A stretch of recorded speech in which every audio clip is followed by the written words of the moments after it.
Hello and welcome to the course DA7650 Advanced Computer Network. This course is for 4th year students, those who are in 8th semester. This is the second lecture of module 4, and in this lecture we are going to talk about wavelength division multiplexing or WDM. This is the primary technique that are used in optical network to transfer the data from one device to other device. So let's begin. So what is a multiplexing? Multiplexing is a set of techniques that allow the simultaneous transmission of multiple signals across a single data link. So if you check this figure, in this figure you can see here there are several inputs and it will be combined. All these inputs will be combined to form a single link. Whenever we will combine it to form a single data signal that will be transferred through a link, then that concept is called actually multiplexing. So in a multiplexing, there will be in the entire communication process, there will be two things involved in it. One is called your MUX and one is called your DMUX. So MUX stands for multiplexer and DMUX will be demultiplexer. So what is the work of multiplexer? As we have already told you, combines transmission stream into single stream.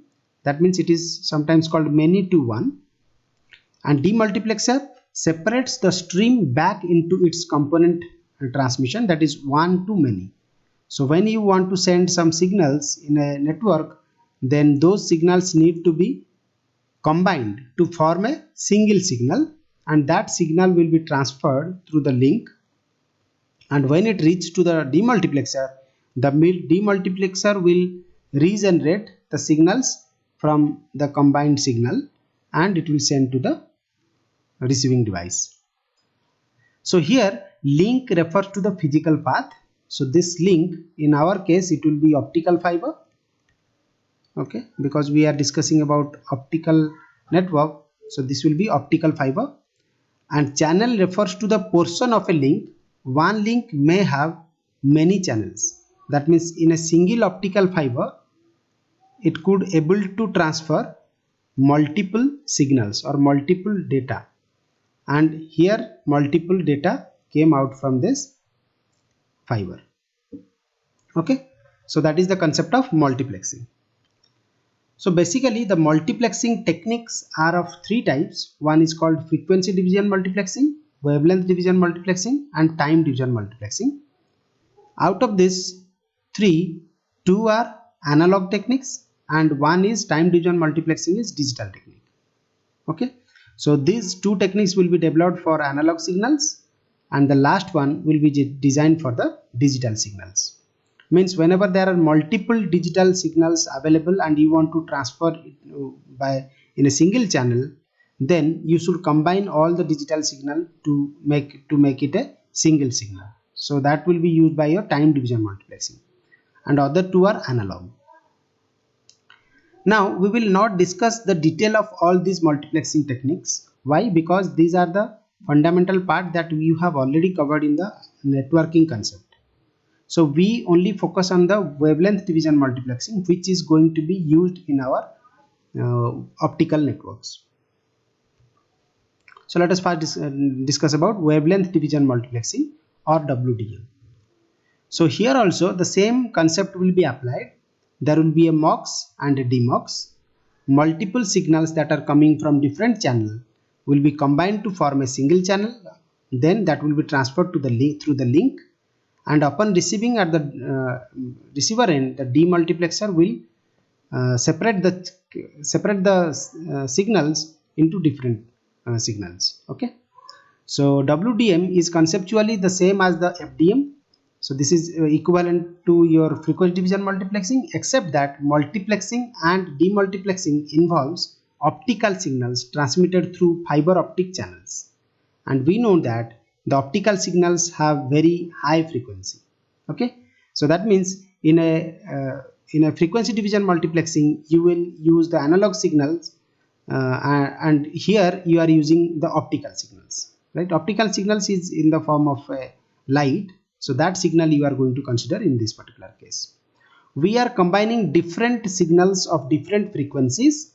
The difference is that the frequency are very high as compared to your FDM. So these optical signals have high frequency. Very narrow bands of light from different sources are combined to make a wider band of light at the receiver, and the signal are separated by the demultiplexer. So whenever narrow beam of lights will come, it will be combined to make a wider band of light, and it will be transferred through the link, and upon receiving in the receiver end, the demultiplexer will separate all these lights from the main light which is transferred through this link. Okay, so how does a multiple lights will be combined to form a wider light? Means when a narrow beams, how it will be converted so that it will be a wider band lights. So that concept can be taken it from a prism. So we know that our primary objective is we want to combine multiple light sources into one single light at the multiplexer and do the reverse at the demultiplexer. Okay, that is our objective.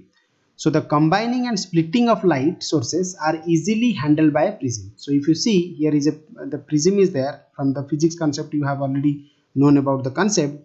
Whenever multiple lights are incident upon a prism from a different angle, so the angle must be predefined. So according to a fixed angle, so it will combine to form a single line of ray, or it will be a wider band of lights. Okay, so that will be combined, and in the same manner in the demultiplexer side we will connect another prism to separate the lights which are traveled through this link. Okay, so a new method called the dense, this is how the WDM work.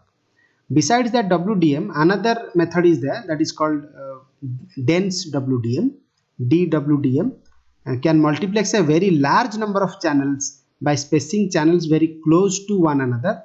It achieves even greater efficiency. So there is another technique that is called DWDM, which achieves more efficiency than your WDM, but that is not our scope of the study. So you just know that what is WDM, and you could study about DWDM, and that is for your reference. Now, whenever multiple signals are transferring in between multiple signals are transferring through different channel in a single link, so it will be combined to form a single link. Then you need to know about that two things, that is your channel spacing, or means one thing that is called channel spacing, or it is sometimes called guard band. So what is that? If you can see here, these represent the signal width. Okay, so this part is representing the signal width, and in between the signal width there will be a space that is called your channel spacing. So from here to here there will be a channel spacing. This is required, otherwise it will be overlap, then the content get distorted, means the data which are transmitted through the signal get distorted, or there will be many errors will come. So that space is actually called the guard band or the channel spacing. So in WDM network, each signal on a fiber is given a fixed bandwidth. So every signal that is coming from the sources, whenever it is multiplexed or the multiplexing technique will be applied, then every signal will be given a fixed bandwidth. In order to avoid interference between the signals, a fixed spacing, so this is a fixed spacing, is maintained called channel spacing. So this one, the fixed spacing will be maintained between those two, so that is called your channel spacing. Channel spacing in WDM between signals using adjacent bandwidth called a guard band. So that sometimes this channel spacing is also called the guard band. Here the single bandwidth, or the channel band single bandwidth will be 10 GHz, and the spacing will be 100 GHz. Okay, in case of WDM. In case of DWDM, they are trying to reduce this channel spacing or the guard band, so that more signals can be traveled to the same link. So that is the concept of DWDM. Now, whenever you are transferring the data in an optical network, what are the different what do you need to achieve the WDM connection? So what are the different devices that will be attached to your entire communication process? It is not like that there will be a single sender and a single receiver. You think about a network. Whenever it is a optical network, then in between the network there are several routers will be connected between them. So that router must handle the connections from one source to the destination. So let's say these are the routers, this is the sender and this is a receiver. So everybody is connected through optical fibers. So these optical fiber this optical fiber has the capability, means it should be converted somehow in between them. So there are several devices connected to make this connection possible, make this data transmission possible. So what are they? One is called transmitter, so that converts data to a modulated optical signals. Okay, why it is needed? Because generally our devices or the end node are generally produces analog signals, so it need to be converted into optical signals. So that's why we have to modulate the analog signal into a optical signal, right? So to convert it into optical signal, you need a transmitter. Then a receiver that converts a modulated optical signal to data. So data may be your analog signal maybe. So that conversion is required. So that's why you need a receiver. Then a multiplexer is needed. Why a multiplexer is needed? Because you want to combine multiple optical signals. So there will be several optical signals are going to be transmitted. Okay, like if you think about this router, in this router multiple data packets are coming from different sources. Okay, somehow you have to combine this data and transfer the data into the next hop. So there you need a multiplexer. Then again a demultiplexer is needed to separate the signal having different carrier wavelength. Like here there may be connected multiple sources, so a demultiplexer needed here to transfer the data into separate space. Then you need a router, so that we are talking about router to direct the signals from the source to the destination. So this is the source, this is the destination. So these routers will transfer the data from the source to the destination or directs the communication. Then you need a add drop multiplexer to add new signal to a fiber and extract some signals. Okay, that we are going to discuss in the next. So add drop multiplexer to add new signals to a fiber and extract some signals from them. Okay, fine. So this is how the WDM communication will be possible. So let us talk about your multiplexer that we have already talked. These are the signals, multiple signals using inputs using channels. Then this is the single channel which output will come. So has a number of inputs, each carrying signals using a distinct channel. So multiple channels will be connected over there and multiple signals are passing through this channel, right? And when the data gets inserted, generates an output that combines all signals. So all these signals will be combined to form a single signal. Similarly, the demultiplexer serves the opposite purpose. Its input is a fiber carrying n optical signals. So this is the input to the demultiplexer, and it contains multiple signals of multiple optical signals, and it will be separated when through the demultiplexer. Has at least m output with the ith output carrying the optical signal using the channel Ci. Okay, so these are the channels demultiplexer which demultiplex that signal. Then as I have already talked about you, that is your add drop multiplexer. So how does it look? It will look like something like this. So this a DMUX and a MUX is connected between them, and some of the output of DMUX is connected to the MUX and some are free. Okay, so these are the signals dropped, these are the signals added. Okay, multiple signals can be added to a MUX. So first of all, let us understand what do you mean by add drop multiplexer. And in case of optical network, this add drop multiplexer is actually called as optical add drop multiplexer.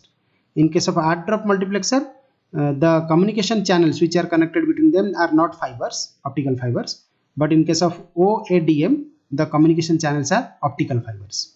So let us first understand what do you mean by ADM or add drop multiplexer.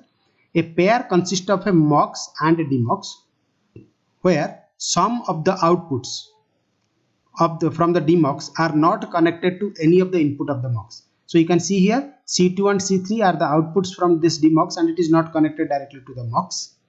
Then each output of the DMUX not connected to an input of the MUX is connected to a receiver. Okay, so that output, which is the output of the demux, not connected to an input of the mux. So these is actually connected to a receiver, right?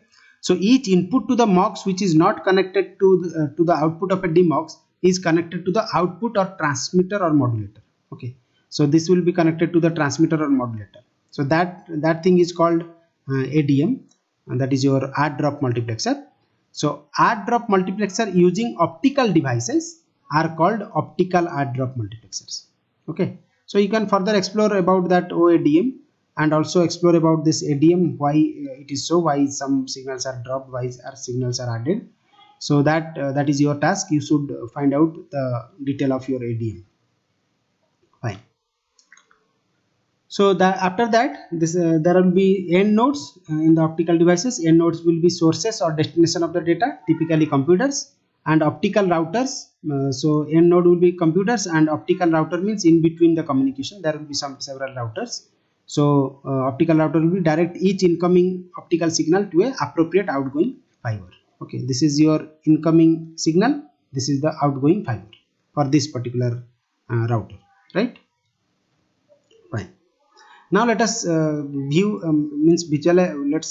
visualize the communication of between two end nodes. Let's say this is your ex is an end node, ey is an end node, and in between them there are several nodes are connected in the path. Okay, as we have already talked. End node, that is ex or ey, has transmitters. So there are several transmitters like TP, TQ and TP, TQ, TR. So there will be several transmitters will be available there. And similarly here also RM is act as the receiver for this terminal. Okay, tuned to wavelength lambda I to lambda j. So they are tuned with the wavelength, that is lambda I to lambda j. The data in electronic form is the input to the transmitter TP. Okay, so the data which are imported to this transmitter will be in the electronic form. These are the transmitters. We have already talked about transmitter. Transmitter will modulate the analog signal or electric signal into an optical signal. So these are the transmitters. Input to the transmitter TP, and it converts to optical signal using wavelength lambda I, as it is lambda will be showing the wavelength and it will be tuned with the receiver too. So that's why these will be converted into optical signals. The electronic signal will be converted here into optical signals, and it will have a wavelength of lambda I. The optical signal using lambda I is routed through a number of intermediate nodes. So if you see this particular value, that is your lambda I, means the signal will travel through multiple nodes. So here the multiple end nodes are ER, ES, ET. So between them that will be traversed. Okay, to the destination EY. So EY is our destination. Now, so after it reached at the EY, what is the work of this EY? So EY, the task of the end node, receives the optical signal from the preceding nodes. So this is your preceding nodes. He will receive the optical signal. Okay, then from the input fiber, convert incoming signal intended for itself to electronic form. So that packet which is intended for this end node will be kept inside, or it will be extracted and it will be used by this system or the end node. And remaining data, because it will be combined, every signal will be combined, the data will be combined and transferred to this as per the WDM concept. So the signal which is required for this node, it will be kept there, and the remaining forward without electronic processing other incoming signals intended for other end nodes. So he will not convert it into incoming electronic signals. He will send that data to the other nodes. Convert to optical signals electronic data that have to be connected to other end nodes. Okay, then combine the optical signals, send those optical signals using the outgoing fiber from itself. So that optical signal will be transferred to the outgoing fiber from this end node. Okay, so this is how the optical communications takes place, and how the WDM will play the role in the transmission of data. So that's all for today's class, and I have collected the content, or I have prepared the slide from this book, dissemination of information in optical networks. As I have already talked about this in the previous class. It is written by Bandyopadhyay, so you can go to this book and you can read from that book too. Thanks for all. Thanks for watching.